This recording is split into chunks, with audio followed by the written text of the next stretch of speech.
Les enjeux du second tour de la présidentielle bissau-guinéenne à lire dans les quotidiens de ce jeudi. Autre sujet abordé par les journaux, la réaction de la nouvelle alliance du Faso sur les accusations de l'alliance des partis et de la mouvance présidentielle contre Djibril Bassolé, le fondateur de la NAFA. Revue de presse signée Sékou Zongo.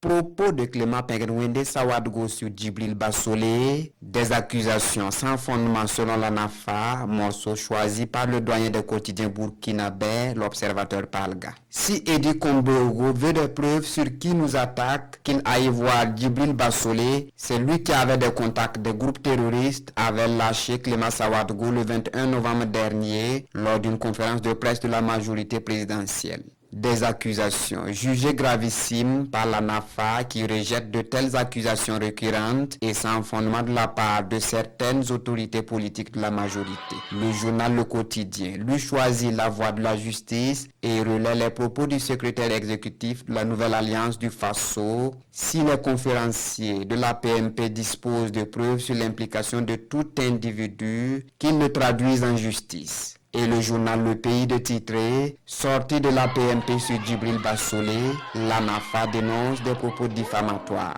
De la stabilité toujours, mais à l'international. Cette fois-ci, le gong du second tour de la présidentielle bissau-guinéenne entre Domingo Pereira et Umaro Sissoko Embalo écrit aujourd'hui au Faso dans ses colonnes. Pendant que la conquête des électeurs par les challengers se poursuit, l'éditorialiste d'aujourd'hui au Faso s'inquiète de l'issue de cette présidentielle. La bataille s'annonce rude et intéressante, mais se réserve le journal. Il faut maintenant espérer que les vieux démons de la Guinée-Bissau ne s'avisent pas à sortir de leur sommeil qui n'a pas encore trop duré. Toutefois, se rassure l'éditorialiste d'aujourd'hui au Faso, il y a une nouvelle donne en 2019 et la CEDEAO ne semble pas être prête à laisser la chienlit s'installer dans le pays. Garde donc aux putschistes de second tour, s'exclame mon confrère Ahmed Bambara. Dans sa rubrique Regard sur l'actualité, l'Obs n'a qu'un vœu pour la Guinée-Bissau, que la grande muette qui a toujours dicté le tempo reste dans le cadre légal pour la résolution des différends.